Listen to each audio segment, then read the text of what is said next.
이 세상 어디에 그런 말을 하는 신부가 있겠습니까? 한번 혼인했으니까 그 다음부터는 내가 어떻게 하든지 당신은 나를 버릴 수 없어. 이 혼인은 절대 깨질 수 없어. 이런 말하는 신부가 어디 있겠어요, 이 세상에. 오늘날 기독교회가 이런 칭의를 가르치고 있다는 것입니다. 한 번 구원받으면 내가 어떻게 하든지 구원은 결코 흔들릴 수 없다는 가르침 말이죠.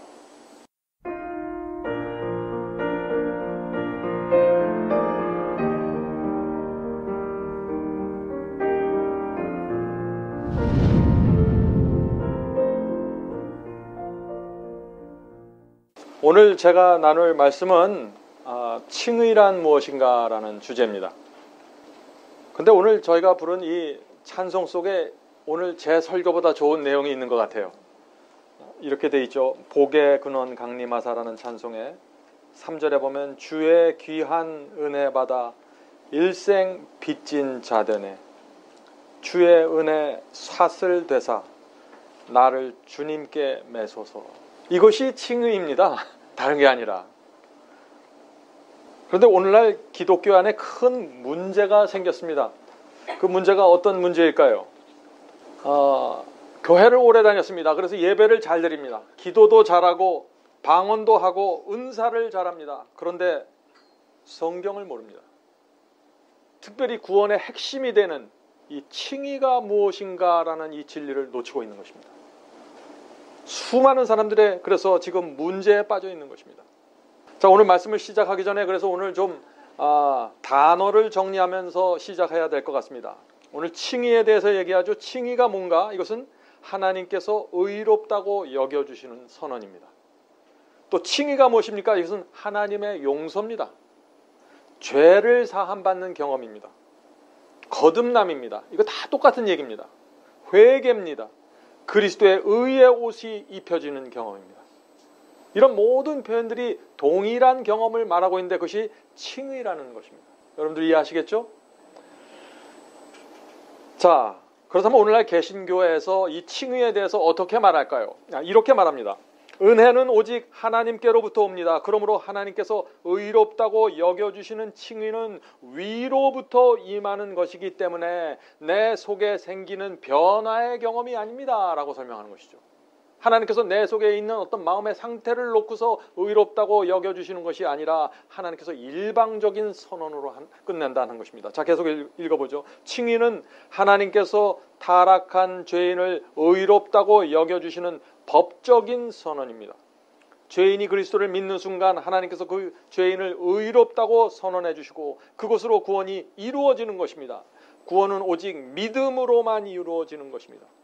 그러므로 칭의에는 죄인 속에서 이루어지는 어떠한 내적인 변화도 포함되지 않습니다. 성도 여러분, 이것이 정말 성경이 말하는 칭의의 경험일까요?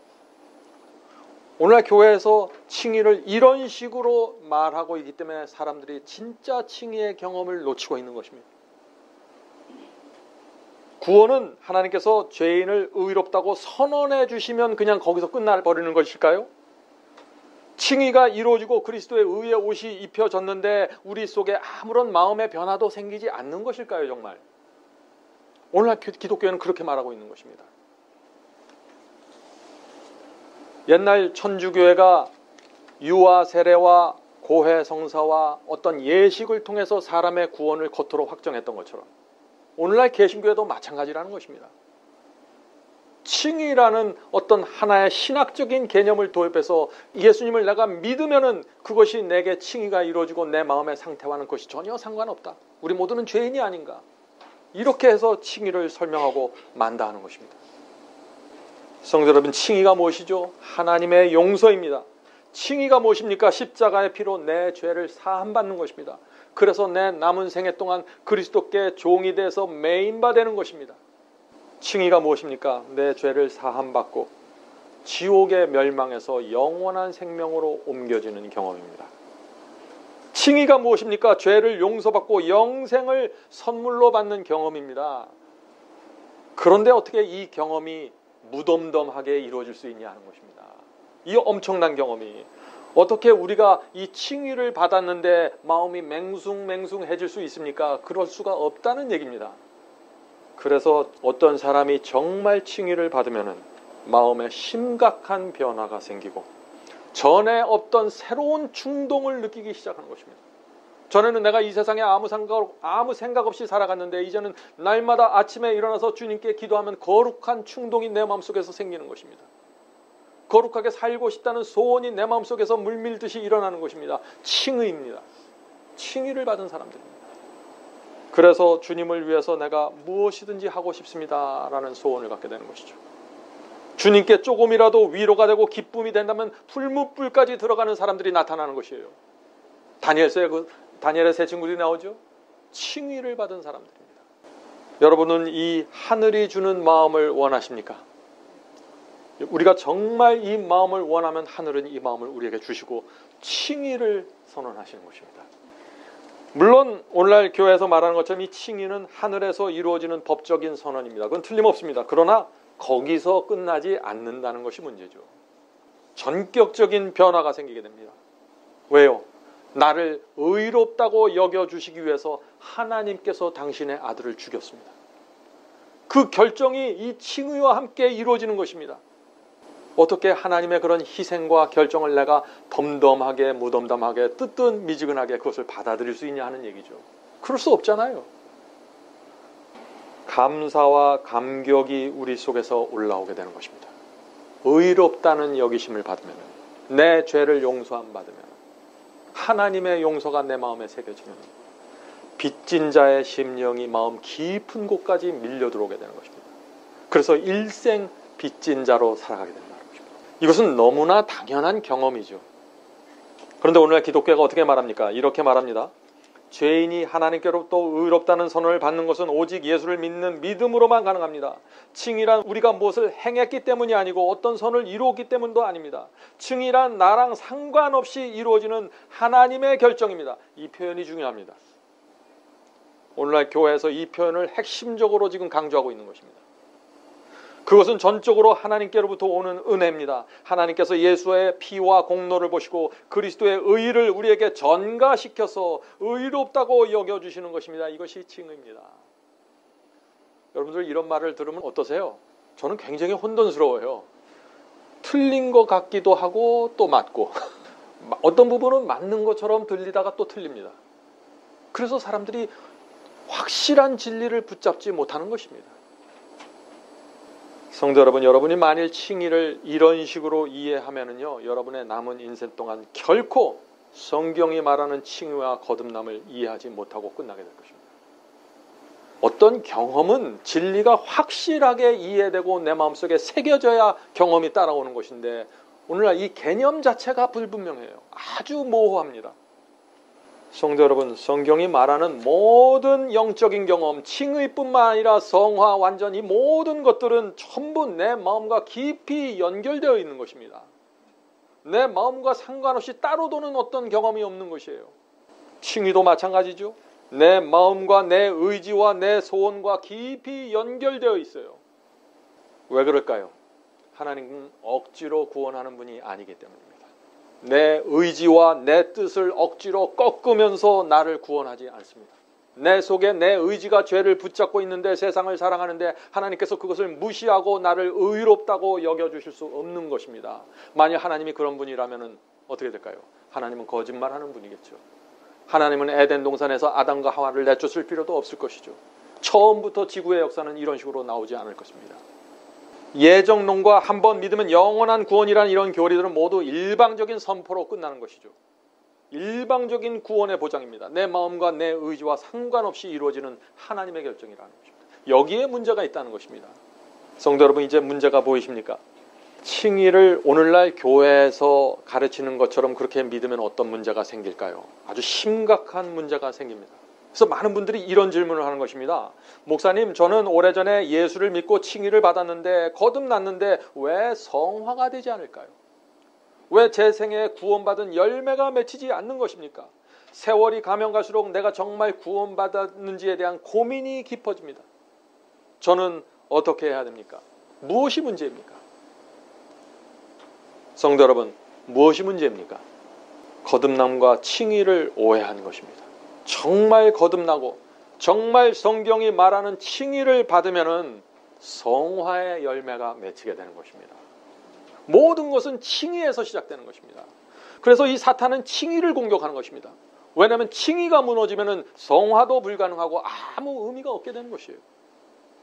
결국 오늘날 많은 사람들의 문제는 뭡니까? 가짜 칭의를 받는 것입니다. 하나님께서는 칭의를 주지 않았는데 인간들끼리 서로 칭의를 주고받고 있는 것입니다. 하나님께서는 의롭다고 선언하지 않았는데 목사들이 중간에 나타나서 당신은 구원받았습니다, 칭의받았습니다 하고 선포하면서 다니는 것입니다. 이것이 문제입니다. 참된 의의 경험을 이해하지 못한 사람들에게 오늘날 칭의와 구원이 나눠지고 있지 않습니다. 한번 과거에 거듭나고 칭의를 받았다고 할지라도 이 세상의 유혹에 휩쓸려가고 말씀과 기도의 생활이 무너지면은 칭의를 잃어버리게 됩니다. 성화될 수 없습니다. 뒤로 물러가게 되는 것이죠. 성도 여러분, 우리가 이것을 이해해야 됩니다. 정말 주님을 수십 년 동안 믿었는데 성화되지 않는다면 거기는 반드시 문제가 있다는 것입니다. 성경은 칭의를 받으면 바로 성화가 연결되어 있어요. 이 두 개는 별도로 따로따로 도는 경험이 아닙니다. 하나로 연결되어 있습니다. 그런데 어떤 사람이 칭의를 받았다고 하면서 수십 년 동안 사는데 성화되지 않는다면 큰 문제가 있다는 것이죠. 칭의는 받았는데 성화가 안 됐다, 이런 것은 성경에 없습니다. 우리가 하나씩 꼭 알아야 될 것은, 제가 꼭 말씀드리고 싶은 것은 이것입니다. 그리스도인이 유혹을 물리치고 죄를 이기려면요, 거기에는 엄청난 에너지가 필요합니다. 그건 내 속에 있는 것이 아니에요. 하늘에서 받는 에너지가 있어야 되는 것이에요. 근데 이 에너지가 어디에서 생기냐 하는 것입니다. 이것이 바로 칭의를 받는 경험에서 그 에너지가 폭발해서 나오는 것입니다. 칭의가 뭔데 도대체 그런 에너지가 나오게 될까요? 죄를 사함받는 경험이기 때문에 그런 것입니다. 내가 죄를 져서 영원한 멸망을 당할 수밖에 없는데 하나님께서 나를 위해서 죽으셨습니다. 그 그리스도의 죽음 때문에 내가 영원한 생명을 얻을 수 있게 된 것입니다. 칭의를 받게 된 것입니다. 그래서 말할 수 없는 감격과 에너지가 나오게 되는 것입니다. 그 다음부터 그 에너지를 기반으로 해서 성화가 이루어져 가는데, 오늘날 그 칭의가 받았다고 하는데 아무런 에너지가 나오는 것이 아닙니다, 사람들에게. 그러니까 성화는 당연히 안 될 수밖에 없는 것이죠. 성도 여러분, 어디에 문제가 있는지 아시겠습니까? 시작에서 문제가 생긴 것입니다. 모든 것은 거듭남에서 시작하고 칭의에서 시작하고 죄를 사함받는 경험, 하나님께 나가 죄를 용서받는 경험에서부터 시작되는데 거기서 무너져 버린 것입니다. 그러므로 성경 어디에도 심령의 변화가 동반되지 않는 칭의는 있어요, 없어요? 없어요. 바로 이 점에 오늘날 개신교회가 깊은 암흑 속에 떨어졌다 하는 것입니다. 성도 여러분, 장로교회가 구원을 어떻게 말하고 천주교회는 구원을 어떻게 말하고 침례교회는 어떻게 가르치는지 살펴볼 필요가 없습니다. 성경으로 직접 가서 성경이 구원에 대해서, 칭의에 대해서 무엇이라고 말하는지 살펴보면 되는 것입니다. 자, 이제 오늘 그래서 우리가 그 말씀을 한번 성경 속에서 찾아보죠. 예레미야 31장 31절부터 33절입니다. 나 여호와께 말하노라, 보라 날이 이르니니 내가 이스라엘 집과 유다 집에 새 언약을 세우리라. 자, 예레미야서가 신약입니까, 구약입니까? 분명히 구약 성경이죠. 그런데 여기서 새 언약을 세운다는 말이 나오죠. 오늘 많은 분들이 구약 시대는 옛 언약이고 신약은 새 언약이라고 하죠. 그렇지 않다 하는 것입니다. 구약이든 신약이든 새 언약의 경험으로 들어가야 구원이 이루어지는 것입니다. 자, 계속해서 읽겠습니다. 나 여호와가 말하노라, 이 언약은 내가 그들의 열조의 손을 잡고 애굽 땅에서 인도하여 내던 날과 같이 세운 것과 같이 아니할 것은, 내가 그들의 남편이 되었어도 그들이 내 언약을 파하였음이니라. 성도 여러분, 시내산에서 하나님께서 이스라엘과 언약을 맺었을 때 그때 하나님의 마음은 무엇입니까? 나는 남편이 되고 너희들은 내 아내가 되어야 한다는 마음이었습니다. 그래서 내가 그들의 남편이 되었어도 그들이 내 언약을 파했다고 말하는 것입니다. 시내산의 언약은 뭐예요? 그러니까 혼인 언약이에요. 혼인 언약. 성도 여러분, 이 성경에서 왜 그리스도는 신랑이고 우리는 신부라고 자꾸 표현하는지 이해가 되시나요? 그게 예수님의 말씀이 아니에요. 구약 시대에서부터 계속해서 일관적으로 나오고 있는 성경의 사상입니다. 중요한 사상입니다. 이것을 이해해야 우리가 새 언약을 이해하게 되고 거듭남을 이해하게 되고 신부가 되는 새 마음을 받는 그 경험을 이해하게 된다는 것이죠. 그래서 하나님께서 시내산에서 당신의 백성들에게 이렇게 말씀하시는 것입니다. 내가 너희의 남편이 될 것이다. 내가 내 모든 것을 바쳐서 너희를 사랑하고 보호할 것이다. 나는 너희를 죽기까지 사랑하고 희생할 것이다. 그러므로 너희는 남편인 내 말과 내 뜻을 순종해다오. 이제부터는 누가 와서 유혹하더라도 쳐다보지 말고 내 신부의 정교를 지켜다오. 남편인 내 이름을 더럽히지 말아다오. 이것이 하나님의 마음 아니겠습니까? 성도 여러분, 내가 구원받을까? 내 이름이 하늘 생명책에 기록되어 있을까? 거기에 초점을 맞추지 마세요.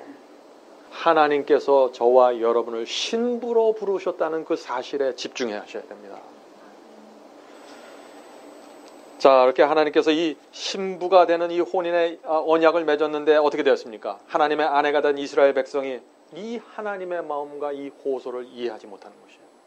그래서 하나님을 떠나게 되고 떠나면 다시 선지자를 보내서 그들을 불러오고 이 일들이 구약 성경에서 계속해서 반복되는 것입니다. 그래서 지금 예레미야 성회를 통해서 백성들에게 다시 한번 호소하시는 거죠. 자, 계속해서 읽어보죠. 나 여호와가 말하노라. 그 날 후에 내가 이스라엘 집에 세울 언약은 이러하니 곧 내가 나의 법을 그들 속에 두며 그 마음에 기록하며 나는 그들의 하나님이 되고 그들은 내 백성이 될 것이니. 자, 이 말씀이 무슨 뜻입니까? 시내산에서는 하나님께서 당신의 뜻을 또 계명을 돌비에 새겨서 이스라엘 백성에 주면서 이것을 지키라고 명령하셨습니다. 자, 그런데 그것이 잘 안 되었어요. 그러니까 하나님께서 이번에는 이스라엘 백성의 마음에다가 직접 내가 써줄게. 그것을 새 언약이라고 지금 부르는 것입니다. 자, 이 새 언약에 대해서 말하면 많은 분들이 이런 질문을 합니다. 왜 하나님께서는 우리 마음에 법을 새겨주겠다고 말씀했습니까? 차라리 우리 마음에 사랑을 새겨주시고 은혜를 새겨주신다 그러면 이해가 되는데 그 딱딱한 그 법을 계명을 우리 마음에 새겨주신다고 하신 이유가 무엇입니까? 이 질문이 가장 많이 나온 질문 중에 하나입니다. 모든 법에는요, 그 법을 만든 사람이나 지배자의 성품이 나타나 있습니다. 그래서 히틀러가 세운 법을 보잖아요. 그 히틀러의 마음과 히틀러의 성품과 히틀러의 소원이 다 나타나 있어요. 그 당시에 독일을 자기 마음대로 주무르고 지배하고자 하는 그 독재자의 마음이 그대로 나타나 있는 것입니다. 법은 그런 것입니다. 하나님의 법도 하나님의 소원과 성품과 기대와 이 모든 것들이 그 법에 잘 나타나 있는 것입니다. 그래서 하나님께서 법을 내가 기록해 놓을게. 나 외에 다른 신을 섬기지 말라 하는 법이 기록이 되는 것입니다. 원수를 사랑하라는 법, 도둑질하지 말라는 법, 탐욕하지 말라는 법, 이 모든 것들이 하나님의 성품과 마음을 나타낸다는 것이죠. 그러므로 법이, 하나님의 법이 우리 마음에 새겨진다는 것이 무슨 뜻이에요? 정리하면은 하나님의 성품과 소원과 기대가 우리의 마음에 새겨진다는 것입니다. 다시 말해서 우리가 하나님과 새 언약을 맺고 십자가 앞에 서면은 그분의 성품과 그분의 마음과 그분의 소원이 우리의 마음에 새겨진다는 것입니다. 우리도 그분께서 가진 그 성품과 그분이 갖고 있는 소원과 기대를 우리도 하면서 살아가게 된다는 것입니다. 이것이 새 언약의 경험이고 칭의이고 거듭남입니다. 여러분은 이 경험을 이해하십니까? 저는 저희 교회에 나와서 예배드리는 여러분은 적어도 이 경험이 무엇인지 이해하실 것이라고 제가 믿습니다. 오늘날 교회에서 가르치는 복음과 칭의와 오늘 제가 나누는 이 성경의 칭의와 어떤 차이가 있는지 여러분들 잘 한번 비교하면서 생각해 보시길 바랍니다. 오늘 많은 사람들이요, 칭의를 설명할 때 이용하는 대표적인 성경절 두 개가 있어요. 그것이 뭘까요? 그것은 로마서 5장 1절과 로마서 8장 1절입니다. 외우기 쉽죠? 로마서 5장 1절과 로마서 8장 1절 이 두 개를 연결해 버리면 지금 오늘날 기독교회가 말하는 칭의가 바로 나옵니다. 자, 로마서 5장 1절 보겠습니다. 로마서 5장 1절. 그러므로 우리가 믿음으로 의롭다 하심을 얻었은즉. 자, 의롭다 하심, 칭의를 얻는데 무엇으로 얻어요? 믿음으로 얻는다고 했습니다. 자, 그런 다음에 이 성경절에 이어서 곧바로 로마서 8장 1절로 넘어가서 또 읽어줍니다. 자, 무슨 말씀이 있나요? 로마서 8장 1절. 그러므로 이제 그리스도 예수 안에 있는 자에게는 결코 정죄함이 없나니. 자, 로마서 5장 1절과 8절 2절을 이제 연결해 보세요. 이 두 성절을 연결해 보세요. 그러면 어떻게 됩니까? 오직 믿음으로만 의롭다 하심을 받는데 그것이 칭의인데 칭의를 받으면 그리스도 예수 안에 있게 되고 결코 정죄함이 없게 됩니다. 라고 말하게 되는 것입니다. 그래서 한번 칭의 받으면 결코 정죄함을 받지 않기 때문에 구원을 잃어버릴 수가 없습니다. 라는 결론을 내리게 되는 것입니다. 여러분들 이해하시겠습니까? 충격적인 것은요, 오늘날 거의 모든 그리스도인들이 지금 제가 드린 이 해석을 진리처럼 받아들이고 있다는 것입니다. 어디서 문제가 생겼나요? 어디서? 성경절을 반만 읽어서 문제가 생긴 것입니다. 5장 1절에 반만 읽었어요. 자, 그럼 5장 1절 전체를 읽어보죠. 뭐라고 되어 있나? 로마서 5장 1절입니다. 그러므로 우리가 믿음으로 의롭다 하심을 얻었은즉 우리 주 예수 그리스도로 말미암아 하나님으로 더불어 화평을 누리자. 자, 이 말씀에서 우리가 주목해야 될 것이 있는데 그것이 무엇인가요? 바울은 믿음으로 의롭다 하심을 얻는 칭의를 말하면서 곧바로 하나님과 화평하는 경험을 말씀하고 있는 것입니다. 왜 바울이 이 칭의와 화평을 하나로 연결시켰을까요? 왜냐하면 칭의란 하나님께서 단순히 법적으로 선언하는 하나님의 선언이 아니에요. 이 칭의를 받으면, 정말 믿음으로 의롭다 하심을 받으면 반드시 하나님과 화목하는 마음을 받게 되는 것입니다. 하나님과 화목하게 된다는 것이 무슨 뜻입니까? 하나님께서 내게 주시는 말씀과 싸우지 않는다는 것입니다. 하나님께 내게 빛을 주실 때 그것을 거절하고 밀어내지 않는다는 것이에요. 성령께서 내 속에 역사하실 때 성령과 씨름하고 붙잡고 밀어내지 않는다는 것입니다. 싸우지 않는다는 것이에요. 성령께서 인도하는 대로, 말씀이 인도하는 대로 따라가게 된다는 것입니다. 그것이 칭의를 경험한 사람의 경험입니다. 그리스도의 의의 옷을 입은 사람의 경험이라는 것입니다. 자, 성도 여러분, 바울이 칭의를 경험했을 때 어떤 일이 생겼을까요? 그의 마음속에 어떤 변화가 생겼을까요? 정말 오늘날 기독교에서 말하는 그냥 단순한 그 법적인 선포에서 끝났습니까? 바울의 생애에서? 바울이 바리새인으로서 살아갔을 때 그 모습 그대로 칭의를 받은 후에도 그대로 살았습니까? 전혀 아니죠. 바울은 하나님을 위해서라면 모든 것을 버리고 모든 것을 아끼지 않는 사람으로 변화됐습니다. 그것이 칭의의 경험입니다. 다메섹에서 그리스도를 만난 이후의 경험이죠. 바울이 다메섹에서 예수를 처음 만났을 때 그 다음에 어떻게 했습니까? 곧바로 선교 여행을 떠났나요? 아니죠. 먼저 아라비안 광야에 가서 성경을 깊이 살펴보는 기간을 가졌습니다. 갈라디아에서 그 말씀이 나오죠. 다메섹에서 예수를 만난 후 약 3년 정도의 시간을 아라비아에서 보내게 되는 것입니다. 거기서 무엇을 했을까요? 하나님께 의롭다 하심을 받고 칭의를 받으면, 예수를 만나면은 가장 나타나는 특징 중에 하나가 있는데 그것이 무엇인지 아십니까? 진리가 무엇인지 알고자 하는 소원이 나오게 되는 것입니다. 우리도 마찬가지죠. 여러분이 정말 칭의를 받았다면 진리가 무엇인지 깊이 살펴보고 싶어 하게 되는 것이에요. 오늘날 많은 사람들이 칭의를 받았다고 합니다. 그런데 성경 말씀에 관심이 없어요. 뭔가 큰 문제가 생긴 것입니다. 왜 칭의를 받은 사람은 하나님의 말씀에 깊은 관심을 나타내게 될까요? 왜냐하면 이제부터는 내 뜻대로 살고 싶지 않기 때문입니다. 이제부터는 하나님의 뜻대로 살고 싶기 원하기 때문이죠. 하나님의 뜻이 어디 있습니까? 성경에 있는 것입니다. 그래서 성경 말씀을 공부하고 살펴보게 되는 것이죠. 저도 마찬가지입니다. 제가 처음 주님을 영접하고 정말 주님께 나갔을 때 제 마음속에 자연스럽게 하나님의 뜻이 무엇일까? 지금까지 내가 이렇게 살아왔는데 하나님께서는 나가 어떻게 살기를 원하나? 내가 무엇을 하기를 원하나? 내가 지금까지 알고 있던 그 거짓 교리와 거짓 복음으로부터 완전히 벗어나기를 원했습니다. 그건 자연스러운 소원입니다. 어떤 사람들에게 일어나는? 거듭난 사람에게, 칭의를 받은 사람에게 생기는 자연스러운 변화의 경험이다. 그런데 예수를 만났다고 하고 구원받았다고 칭의를 받았다고 하는 사람들이 방언만 하려고 그래요. 이게 무슨 문제예요 도대체?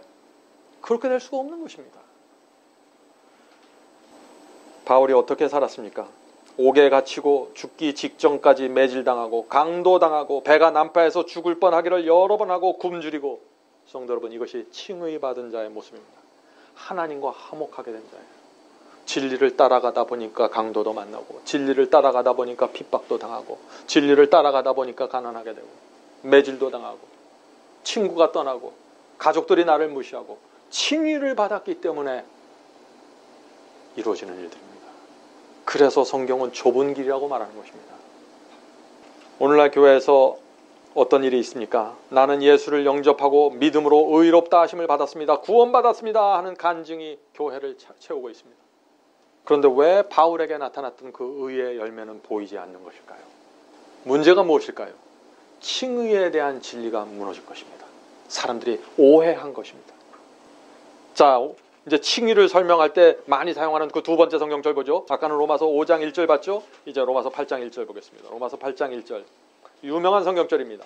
그러므로 이제 그리스도 예수 안에 있는 자에게는 결코 정죄함이 없나니. 자, 아무나 예수를 믿기만 하면 정죄받지 않는다는 말씀입니까? 이 말씀이? 아니죠. 여기는 분명한 조건이 있습니다. 정죄받지 않는 조건. 그 조건이 무엇인가요? 그리스도 예수 안에 있어야 한다는 것입니다. 예수 안에 거하는 것이 어떤 경험인가요? 예수를 믿는다고 하면서 내 마음대로 사는 것입니까? 그건 예수 안에 있는 것이 아니죠. 예수 밖에 있는 것이죠. 예수 안에 거한다는 것은 포도나무이신 예수와 내가 연결되었다는 것입니다. 그래서 예수의 성품과 생명을 내가 지금 받고 있습니다 라는 뜻입니다. 예수 안에 거하는 사람들입니다. 그런 사람들은 말씀에 충성하게 되고 성령께서 이끄는 대로 살아가게 된다는 것입니다. 예수를 믿는데 돈을 사랑하십니까? 예수 안에 있는 것이 아닙니다. 믿음으로 칭의를 받았는데 말씀에는 순종하지 않나요? 하나님께서 칭의를 주신 경험이 없는 것입니다. 어떤 목사가 신자들에게 이제 성도님은 하나님께 의롭다 하심을 받았고 그리스도의 의의 옷이 입혀졌습니다. 이제 남은 생에는 찬송하면서 사십시오. 이렇게 말했는데 그 신자가 만일 날마다 죄에 대한 욕망에 굴복하면서 끌려다니면서 산다면 어떻게 된 겁니까? 속은 것입니다. 가짜 칭의를 받은 것입니다. 성도 여러분, 칭의가 올바로 세워져야 우리가 정신을 차리고 일어나서 진리를 분명하게 보면서 쫓아갈 수 있는 것입니다. 그래서 제가 이렇게 강조하는 것입니다. 칭의를 대충 설명해버리고 의의 옷이 대충 입혀지는 것처럼 알고 있으니까 그 경험도 대충 하게 되는 것입니다. 뜨뜻 미지근함 속에서 빠져나올 수가 없는 것이죠. 그러니까. 자, 그런데 로마서 5장 1절도 반만 읽어서 문제가 됐잖아요. 아까 이 로마서 8장 1절도 마찬가지예요. 이것도 반만 읽어서 문제가 되는 거예요. 결국 8장 1절을 다 읽어야죠. 한글 성경에는 번역이 안 되어 있는데 킹 제임스 성경에는 다 되어 있습니다. 로마서 8장 1절입니다. 그러므로 이제 그리스도 예수 안에 있는 자에게는 결코 정죄함이 없나니. 자, 정죄함을 받지 않는 이유를 바울이 설명합니다. 이는 왜냐하면이죠. 왜냐하면 육신을 따르지 않고 성령을 따르기 때문이니라. 얼마나 분명합니까? 칭의를 받으면은요 정죄함을 받지 않아요. 그런데 그 이유가 무엇이라고 했습니까? 내가 육체의 정욕을 따르지 않고 성령께서 내 속에 역사하셔서 말씀하시고 호소하실 때 내가 그것을 붙잡고 따라가기 때문에 정죄를 피할 수 있다는 것이죠. 성도 여러분, 이 칭의를 오해하면 안 됩니다. 많은 사람들이 칭의를 내가 죄를 붙잡고 있고 내가 세상을 사랑하고 죄를 사랑하는데 하나님께서 다 눈 감아주시면서 의롭다고 여겨주시는 것이다. 그래서 칭의다. 이렇게 생각하기 때문에 문제가 되는 것이에요. 그래서 칭의를 받지 못했는데 늘 자기는 칭의를 받았다고 생각하는 것이죠. 성령이 누구입니까? 삼위 하나님 중에 한 분이세요. 그분이 저와 여러분 속에 들어와서 이 길이 정론이 이리로 가라고 말씀하시는 것입니다. 그분이 나에게 진리를 보여주면서 이 말씀에 순종하라고 말씀하시는 것입니다. 그런데 그것을 거절하고 있는데 칭의를 받아요? 말도 안 되는 얘기죠. 하나님의 음성을 거절하고 있는데 하나님께서 내 속에서 인도하시는 대로 따라가고 있으면은 그런데 누구도 나를 정죄할 수 없는 것입니다. 이 세상이 아무리 나를 괴롭히고 나를 인정하지 않고 나를 이단이라고 정죄해도 내 속에 계신 성령께서 하나님께서 보여주시는 진리 그거 그대로 내가 쫓아가고 있기만 한다면 이 세상 누구도 나를 정죄할 수 없다는 것입니다. 그것이 로마서 8장 1절의 얘기입니다. 성도 여러분, 제가 계속해서 반복해서 말씀드리지만은 하나님께서는 우리의 결정과 인격을 무시하면서 어떤 영적인 경험을 허락하지 않습니다. 내가 하나님의 말씀과 의를 거절하고 있는데 내가 나를 의롭다고 선포할 수 없는 것입니다. 왜 우리가 이 간단한 진리를 받아들이는데 그렇게 어려울까요? 우리가 작년에 하나님 앞에 나가서 의롭다 하심을 받고 거듭났어도 금년에 내가 내 뜻대로 살아가면 어떻게 되는 거예요? 거듭난 그리스도인이 아닙니다. 거듭났다고 할지라도 금년에 잃어버릴 수 있다는 것입니다. 자, 로마서 8장 9절에 그래서 이런 말씀이 있는 것입니다.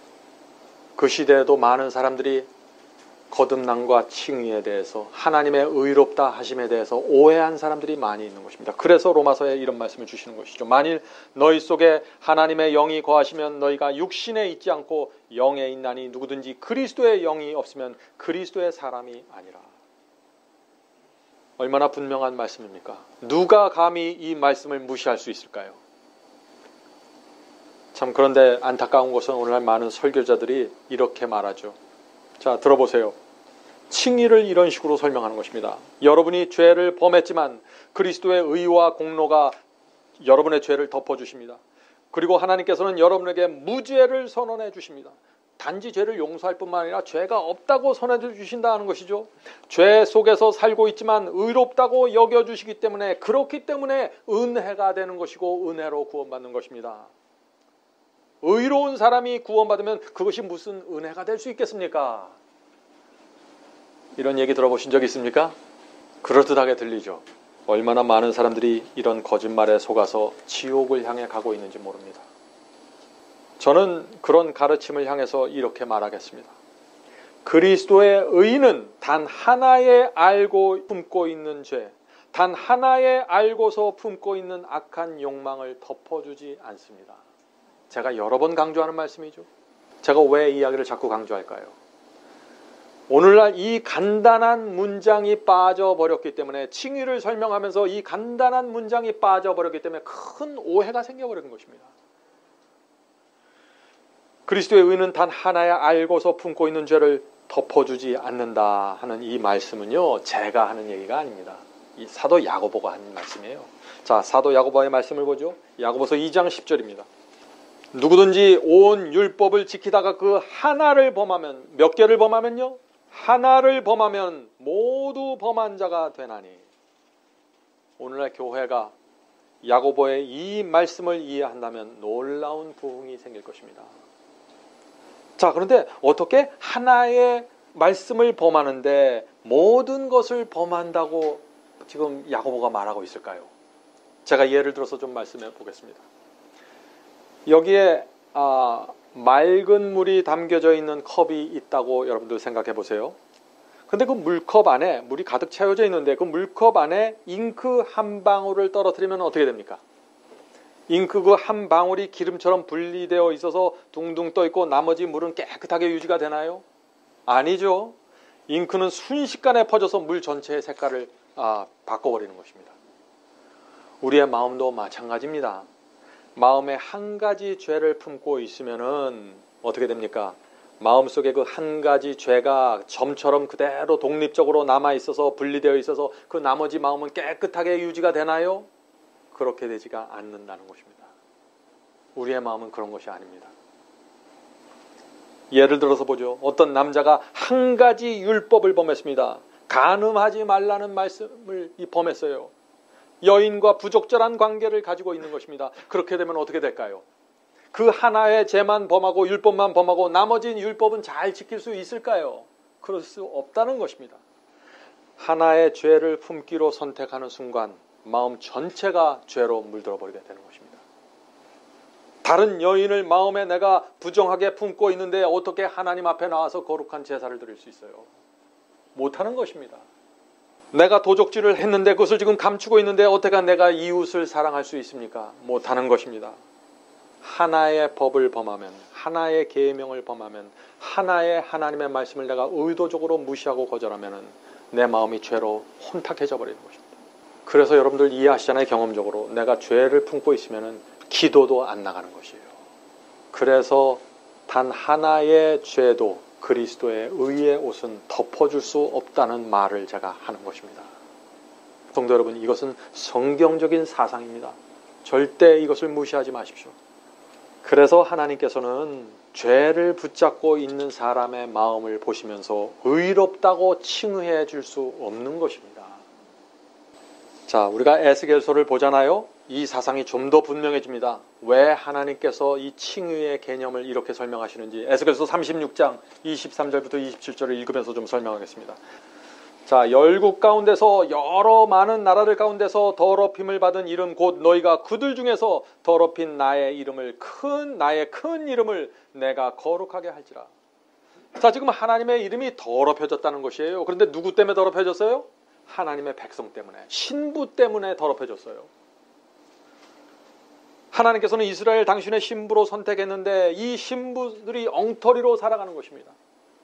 그들의 성품과 살아가는 모습이 전혀 하나님의 신부 같지 않다는 것이에요. 그래서 세상 사람들까지, 열국까지도 하나님을 우습게 보게 되는 것입니다. 처음에 이스라엘 백성들이 홍해를 넘어 광야로 들어갔을 때 그 주변에 있는 가나안 족속들이 하나님의 백성을 두려워했습니다. 왜요? 홍해를 건너는 기적이 나타났습니다. 하늘에서 만나가 내려요. 성소 안에 하나님 그들의 신이 있습니다. 두려워했습니다. 그런데 나중에 가면서 이 가나안족들이 이스라엘 백성들을 무시하기 시작했어요. 왜 그랬을까요? 그들이 우상 숭배자들이 섬기는 신을 흠모했어요. 돈을 사랑했습니다. 저들의 신을 섬기면 우리도 부자가 되지 않을까 하는 생각을 했습니다. 금송아지를 세웠습니다. 이 모든 것들을 가나안족들이 지켜본 것입니다. 그리고 나서 이스라엘 백성들을 무시했던 것입니다. 그래서 가나안에 들어가지 못하는 것이에요. 하나님의 뜻에 순종하면서 그들이 광야를 돌았다면 모든 가나안족들이 주랭랑을 쳤을 것입니다. 두려워서 그 하나님의 권위와 말씀과 그 능력에 압도됐을 것이에요. 그런 일이 생기지 않았습니다. 슬프게도 우리는 하나님의 사랑을 보아야 합니다. 어떻게 해서든지 이 신부를 붙잡고 호소해서 그 여인의 마음을 바꾸려고 애쓰는 하나님의 마음, 이것을 이해해야 우리가 마음을 열고 주 앞에 나가게 되는 것입니다. 자, 계속해서 말씀을 읽어보죠. 에스겔서의 말씀입니다. 내가 그들의 목전에서 너희로 인하여 나의 거룩함을 나타내리니 열국 사람이 나를 여호와인 줄 알리라. 나 주 여호와의 말이니라. 지금 이스라엘 백성들이 타락했습니다. 우상을 섬기고 있습니다. 그런데도 여전히 하나님께서는 내가 너희를 통해서 나의 거룩함을 나타내겠다. 하늘 신랑의 마음입니다. 이것이 하나님께서는 우리를 통해서 하나님의 아름다움과 선하심과 자비가 정확하게 나타나기를 원하시는 것입니다. 그래서 열국에 있는 이방인들이 구원받기를 원하시는 것입니다. 그래서 하나님의 백성들에게 모든 진리를 퍼부어 주시는 것입니다. 하나님께서는 그래서 당신의 백성들을 높이 쳐들면서 이 세상과 우주와 심지어 사탄을 향해서 내 안에인 이 백성을 보십시오. 이들이 나를 믿고 따르는 성도들입니다. 그렇게 말하는 것입니다. 남편이 아내를 정말 사랑하면은요, 어떻게 돼요? 다니는 데마다 부인 자랑하게 되잖아요. 이게 내 부인이라고. 내가 볼 땐 그 부인이 미인이 아니에요. 그런데 어떤 남자 보면 그렇게 부인을 섬기면서 아주 미인이라고 그래요. 하나님도 그러신 거예요. 그런데 이스라엘이 철저하게 배반했습니다. 실패했습니다. 하나님과 맺은 혼인 언약을 깨트리는 것입니다. 자, 하나님께서 그 언약을 깨트린 하나님의 백성을 어떻게 구원하실까요? 자, 이것이 오늘 제가 말씀드린 말씀의 요지입니다. 자, 이제부터 드리는 이 말씀의 순서와 내용을 잘 보시기 바랍니다. 24절입니다. 내가 너희를 열국 중에서 취하여 내고 열국 중에서 모아 데리고 고토에 들어가서, 이게 첫 번째 단계입니다. 하나님께서 타락한 백성을 어떻게 인도하시나요? 먼저 열국 중에서 그들을 뽑아내는 것입니다. 꼬집어내는 것입니다. 세상에서 불러내야 됩니다. 그리고 어디로 가요? 고토로 데리고 갑니다. 성도 여러분, 여러분들이 그래서 바벨론이 된 교회에서 하나님께서 불러내신 것입니다. 어디로 데려가기 위해서요? 고토로 데려가기 위해서. 자, 그럼 고토가 무엇인가요? 고토, 원래부터 있던 오래된 땅이라는 뜻이죠. 왜 고토라고 불렀을까요? 원래 아브라함에게 주셨던 그 옛날의 복음, 이삭과 야곱에게 주셨던 그 옛날의 복음으로 이 백성들을 다시 데려가시겠다는 것입니다. 왜 그럴까요? 그 당시 이스라엘 백성이 붙잡고 있던 복음은 더럽혀진 복음입니다. 가짜칭입니다. 하나님의 뜻에서 떠나버린 복음이에요. 유대교회 안에 있는 수많은 제사장들과 거짓 선지자들이 지금 거짓 복음을 퍼뜨린 것입니다. 그래서 이스라엘 백성들이 우상을 섬기면서도 이것이 내가 하나님을 섬기고 있다 착각하는 것이죠. 마음속에 죄가 가득해도 양을 잡아서 피를 흘리면 구원받는다는 이 가짜 복음으로 유대교회가 완전히 기만당했습니다. 그래서 양을 데리고 성소에 가서 죽이고 돌아오는데도 마음이 아무런 변화가 없는 것입니다. 그냥 양만 한 마리 죽이고 오는 것입니다. 그리고 나는 칭의를 받았다고 생각하는 것이죠. 성도 여러분, 이것이 오늘날 기독교의 모습이 아닌가요? 마음이 이기적이고 돈을 사랑하는데 내가 알고 있는 몇 가지 말씀과 원칙을 잘 지키면 구원받는다는 이 거짓 선지자들의 설교가 그 당시 유대교회를 지배했습니다. 그래서 자기가 원한 몇 가지 원칙대로 따라가지 않으면 정죄하고 비난하고 무시했습니다. 그러면서 자기는 구원받았다고 얘기했죠. 그것이 아닙니다, 성도 여러분. 구원은 하나님께 새 마음을 받는 것이에요. 칭의입니다. 거듭남입니다. 그렇게 되는 사람들은 하나님의 말씀을 향해서 모든 것을 내던지게 되는 것입니다. 굴복하게 되는 것이죠. 그래서 하나님의 법 자체가 내 마음에 그냥 새겨져 버리는 것입니다. 이스라엘 교회에서 이 복음이 무너졌기 때문에 하나님께서 이스라엘 백성을 불러내서 고토로 원래부터 있던 그 땅으로 너희를 데리고 가겠다. 다시 가르쳐 주겠다라고 말씀하시는 것이죠. 지금도 마찬가지죠. 성도 여러분, 여러분은 정말 구원받기 원하십니까? 의롭다 하심을 얻고 칭의를 받기 원하십니까? 그러면 고토로 가야 됩니다. 고토. 오늘날 존재하는 거짓 복음에서 떠나서 원래 하나님께서 성경에 주셨던 그 옛 복음으로 돌아가셔야 되는 것입니다. 거기가 시작점입니다. 그래야만 하나님의 신부가 될 수 있는 것입니다. 자, 그렇다면 우리가 고토로 돌아가면은 어떤 일이 생길까요? 자, 그 다음 절 25절 보겠습니다. 25절. 맑은 물로 너에게 뿌려서 너희로 정결케 하되 곧 너희 모든 더러운 곳에서와 모든 우상을 섬김에서 너희를 정결케 할 것이며. 성도 여러분, 이것이 복음 속에 들어갈 때 일어나는 변화라는 것입니다. 하나님께서 미워하시는 죄를 버리는 경험들이 일어나게 되는 것입니다. 진짜 칭의를 받는 경험이 있는 것입니다. 자, 26절 보죠. 또 새 영을 너희 속에 두고 새 마음을 너희에게 주되 너희 육신에서 굳은 마음을 제하고 부드러운 마음을 줄 것이며.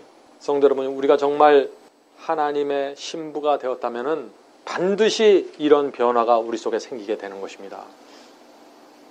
새 마음을 받는 경험 말이죠. 새 마음을 받는 것이 무엇일까요? 새 마음. 많은 사람들이 질문하죠. 새 마음이 도대체 뭡니까?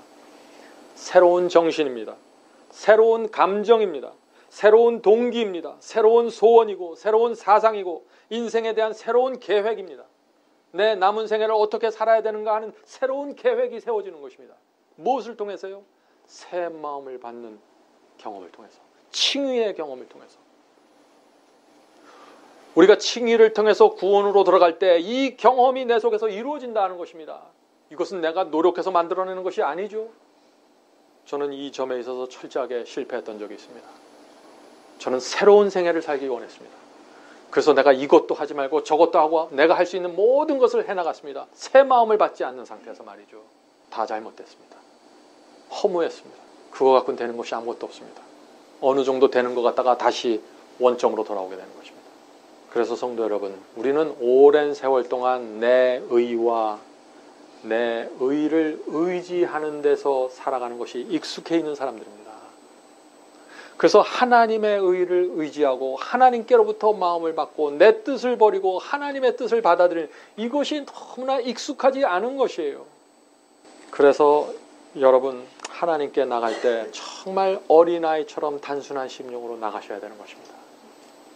에스겔 선지자는 성령의 역사로 굳은 마음이 사라지고 부드러운 마음이 생기게 된다고 했습니다. 혹시 여러분 중에 어떤 사람에 대해서, 누구에 대해서 굳은 마음이 있습니까? 부드러운 마음을 받으셔야 돼요. 거듭남입니다. 새 언약의 경험이에요, 그것이. 자, 27절 보죠. 27절. 또 내 신을, 성령이죠. 또 내 성령을 너희 속에 두고 너희로 내 율례를 행하게 하리니 너희가 내 규례를 지켜 행할지라. 성도 여러분, 칭의는 성령께서 해주시는 역사입니다. 여기 분명히 나오죠. 그래서 이 성령의 역사를 받으면은 내가 이름뿐인 아내가 아니라 진짜 아내가 되는 마음을 받는다는 것입니다. 이 세상에서 가장 슬픈 결혼이 어떤 결혼입니까? 결혼했는데 남편을 사랑하지 않아요. 너무 힘들죠. 이 세상에 그런 경험들이 있는 것입니다. 그런데 우리가 이 세상에서 사람들과의 결혼에서는 어쩔 수 없이 우리가 그런 경험 속에서 어쩔 수 없이 살아간다고 할지라도 하나님과의 결혼에서는 그렇게 되지 말아야 되잖아요. 하나님과 결혼하는데 하나님을 등지고 살아갑니다. 아내가 아닌 거예요, 아내가. 그래서 많은 사람들이 그 남편이, 하나님 남편이 주신 말을 너무나 부담스럽게 여기는 것이에요. 성도 여러분, 우리는 우리 자신에 대해서 솔직해야 되죠. 우리 모두 유치한 사람들입니다. 과거에 더러운 죄를 범했습니다. 창피해서 사람들 앞에 말할 수도 없는 죄들을 범했어요. 나를 죽기까지 사랑했던 그 하늘 신랑을 버렸습니다. 그런데 그 하늘 신랑이 그런 나를 내버리지 않고 날마다 성령을 통해서 나를 찾아오시는 것입니다. 이것이 은혜입니다. 이것이 사랑과 자비가 많은 하늘 신랑이 와서 오늘부터라도 네가 원하기만 한다면 내가 네 죄를 용서해주고 다시 언약을 맺을게 라고 말씀해 주시는 것입니다. 우리가 이런 사랑을 어떻게 받아야 될까요? 우리가 정말 주님의 신부라면 이런 고백을 해야 되지 않겠습니까? 주여, 저는 주님의 아내가 될 자격이 없습니다. 주님의 사랑과 용서를 받을 자격도 없습니다. 남은 생애 동안 저는 아내가 아니라 주께서 마음대로 사용하고 버려도 좋은 노예로 살아가겠습니다. 주께서 원하시는 일, 주께서 시키시는 일을 하는 것으로 저는 만족하겠습니다. 주님의 이름과 영광만을 위해서 사는 것이 제 유일한 소원입니다. 저는 주님을 위해서라면 제 모든 것을 배설물처럼 버리고 싶습니다. 성도 여러분, 이것이 하늘에서 칭의를 받은 성도의 고백입니다. 이것이 의의 옷을 입는 경험이고 의롭다 하심을 여김을 받는 것입니다. 지금 제가 읽어드린 이 말씀드린 이 고백은 전부 마음속에서, 마음의 중심에서 우러나오는 간증이죠. 마음의 심령이 이렇다는 것입니다. 이 사람에게 아직 아무런 의의가 세워지지 않았습니다. 아무런 의로운 행동이나 선택도 없었습니다. 그러나 이 마음이 주님을 향해서 완전히 굴복되어 있다는 것입니다. 신부의 마음을 받은 것입니다. 하나님께서 아무런 의로운 행위도 없고 의로운 결정이 없을지라도 이 신부의 마음을 불쌍히 받아주시고 의롭다고 여겨주시는 것입니다. 이것이 칭의입니다. 그래서 이렇게 칭의를 받는 이 여인의 마음속에 남편 대신 주님을 향한 끝없는 충성이 날마다 솟구치는 것입니다. 여러분 그렇지 않으시겠어요? 여러분의 남편은 정말 부자고 잘생기고 멋지고 모든 것을 가지고 있는데 여러분은 아무것도 없습니다. 과거를 정말 누가 들여다볼까 봐 겁나게 살아왔습니다. 형편없게 살아왔어요. 그런데 이 남편이, 모든 것을 갖고 있는 이 남편이 나를 받아주는 거예요. 내 과거를 다 덮어주겠다고 하면서. 그때 이 여인이 남편을 위해서 완전히 굴복하게 되는 것이죠. 이것이 칭의라는 것입니다. 정말 우리가 이런 경험을 이해하고 나면은 우리가 어떻게 한번 구원받으면 내가 어떻게 살을지 구원이 개런티 됩니다 하는 이런 말을 할 수 있겠어요? 주님의 사랑과 은혜를 모르기 때문에 하는 얘기죠. 이 세상 어디에 그런 말을 하는 신부가 있겠습니까? 한번 혼인했으니까 그 다음부터는 내가 어떻게 하든지 당신은 나를 버릴 수 없어.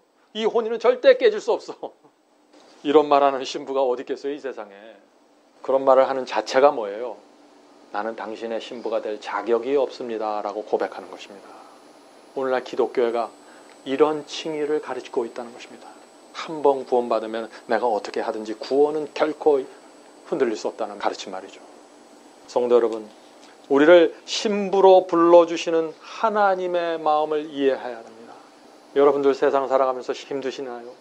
어떤 땐 유혹 앞에서 흔들리십니까? 나를 신부로 택해 주신 하나님의 마음을 이해하셔야 됩니다. 그것을 바라보셔야 돼요. 시내산에서부터 하나님께서는 참된 언약의 경험이 무엇인지 알려주려고 노력했습니다. 그런데 이 이스라엘 백성이 목이 곧아서 그것을 거절하고 무시했습니다. 유대인들은요, 성령의 은혜로 마음이 변화되어야만 내 남편이 되어주신 그 하나님께 순종할 수 있다는 이 단순한 진리를 놓쳤습니다. 그래서 그것을 경험하지는 못하니까 내가 알고 있고 내가 할 수 있는 몇 가지 행동, 몇 가지 순종, 몇 가지 원칙을 지키기 시작했던 것이죠. 그리고 그것을 내 의로 가리고 나를 보호하면서 살아가기 시작했던 것입니다. 내 마음의 중심에서 부패되고 썩어가고 있는데 말이죠. 그래서 그럴 때 이스라엘 백성들이 그런 경험 속으로 들어갈 때마다 하나님께서 선지자들을 보내줘서 열렬하게 호소한 것입니다. 돌아오라고. 남편에게 돌아오라고. 자신의 의를 세우려고 애쓰는 그 헛된 노력을 버리고 성령의 역사에 굴복하라고 호소하는 것이죠. 그런데 이스라엘 백성이 어떻게 했습니까? 거짓 선지자들의 복음을 받아들였습니다. 그것이 자기의 마음과 더 합한다고 생각했던 것이죠. 점점 더 완약해져서 결국에는 메시아를 십자가에 못 박히지 않았습니까? 오늘날에도 동일한 역사가 교회 안에서 반복되고 있는 것입니다. 많은 사람들이 저 유대인들은 행함으로 말미암는 의고 율법주의자라고 손가락질하죠. 똑같은 일이 오늘날 기독교에서 이루어지고 있는 것입니다. 많은 사람들이 진리와 성령의 역사로 거듭나서 새 마음을 받고 칭의를 받는 이 복음을 거절하고 있는 것입니다. 뭔지도 모르고 살아가고 있는 것이죠. 교회를 수십 년 동안 다녔는데 마음과 생애에서 일어나는 결정적인 변화를 거절하면서 한번 내가 예수 믿고 칭의 받았으니까 결코 구원을 잃어버릴 수 없다 하는 이것을 고집부리고 있는 것입니다. 우리가 어떻게 해야 그런 분들을 도와줄 수 있을까요? 어떤 때 그런 분들을 만나서 대화하면 참 마음이 답답하고 눈물이 나와요. 눈물이. 어떻게 이럴 수가 있을까 사람이. 구약시대 유대인들에게 이루어진 멸망의 역사가 지금 이 시대에 그대로 반복되고 있는 것입니다. 자, 에스겔서 36장에 있는 마지막 말씀 읽어보죠. 에스겔서 36장 27절 28절 읽겠습니다. 또 내 신을 내 성령을 너희 속에 두어 너희로 율례를 행하게 하리니 너희가 내 규례를 지켜 행할지라. 내가 너희 열조에게 준 땅에 너희가 거하여 내 백성이 되고 나는 너희 하나님이 되리라. 자, 이 말씀이 무슨 뜻입니까? 우리가 어떻게 하나님의 백성이 되고 하나님께서 어떻게 우리의 하나님이 된다고 여기 말씀하셨나요? 자, 우리가 지금까지 살펴본 것 순서대로 우리가 기억하면 됩니다. 에스겔 선지자는 먼저 우리가 하나님께서 주셨던 고토로 돌아가라고 했습니다. 원래 주신 그 복음으로 돌아가는 것이죠. 아브라함에게 주셨던 복음, 이삭과 야곱을 구원한 그 복음으로 우리가 돌아가야 되는 것입니다. 12 제자가 선포했던 그 복음, 옛날의 복음으로 돌아가야 되는 것입니다. 왜 돌아가야 돼요? 이 시대의 거짓 선지자들이 복음을 바꿔버렸기 때문에, 칭의를 무너뜨리기 때문에 이 시대에서 교회들에서 흘러나오는 복음 갖고는 칭의가 세워지지 않는 것입니다. 자, 그런 다음에 어떻게 돼요? 그 복음을 통해서, 그 고토에서 나오는 그 복음을 통해서 우리 마음에 새 마음이 생기게 된다는 것입니다. 악한 마음이 제거됩니다. 이 새 언약의 경험 속으로 들어갔기 때문에, 고토에서 받은 이 옛 복음으로 내가 들어가 버렸기 때문에 이 경험이 이제부터는 이루어지는 것이에요. 죄를 미워하는 정결한 마음을 받게 되는 것입니다. 그런 마음을 받아서 하나님의 말씀과 뜻에 순종할 수 있게 되고 하나님의 계명이 더 이상 무거운 멍에처럼 느껴지지 않게 되면 그때 드디어 우리는 순종의 종으로 살아가게 되는 것입니다. 감사와 충성으로 말이죠. 그렇게 될 때 비로소 우리는 하나님의 백성이 되고 하나님께서는 우리의 하나님이 된다 하는 것입니다. 왜 그럴까요? 신랑과 신부의 관계가 맺어졌습니다. 신랑이 신부를 사랑하는 것처럼 이 신부가 신랑을 사랑합니다. 서로가 서로를 위해서 모든 것을 주기를 원하는 관계가 되어버렸습니다. 율법의 요구가 이루어진 것입니다. 하나님의 법이 새겨졌습니다. 성도 여러분, 오늘 우리가 나눈 말씀이 거듭남이고 칭의이고 구원받는 경험입니다. 얼마나 단순합니까? 여러분은 이 경험을 원하시나요? 성령께서 오늘 우리에게 오셔서 우리의 소원, 칭의를 원하는 우리의 소원을 들어주셔서 우리를 고토로 데리고 가기를 간절히 바랍니다. 하늘에 계신 아버지, 모든 것은 저희가 하나님의 마음을 이해하는 데서부터 시작이 됩니다. 주여 성령을 통해서 하나님의 심정을 저에게 가르쳐 주시옵소서. 하나님의 사랑이 무엇이고 하나님의 은혜가 어떤 것인지 저희가 알아야 됩니다. 그래야 성경에 나오는 모든 경험들이 저희 속에서 이루어질 수 있는 것입니다. 주여, 저희가 더 이상 이렇게 형식적이고 외식 속에서 살아가길 원하지 않습니다. 주여, 저희를 불쌍히 여겨 주셔서 이제부터는 하나님께서 직접 저희의 마음에 당신의 법을 새겨 주시옵소서. 하나님의 성품과 사랑이 저희 속에 새겨지고 하나님의 소원이 저희 속에 이해될 수 있도록 도와주시옵소서. 저희가 단 하루를 살더라도 진짜 칭의를 받고 살기 원합니다. 주여 도와주시옵소서. 오랜 세월 동안 주님을 믿고 따라왔지만은 이 칭의의 경험이 무엇인지 알지 못해서 내 의의를 쌓고 노력하고 애쓰다가 지쳐서 쓰러져 있는 영혼들이 너무나 많이 있습니다. 주여 저에게 하늘의 마음을 허락해 주셔서 성경에 나오는 이 칭의의 경험이 무엇인지 깨닫게 도와주시옵소서. 하나님의 도우심을 간절히 원합니다. 이 모든 말씀 예수 그리스도의 이름으로 기도드렸습니다. 아멘.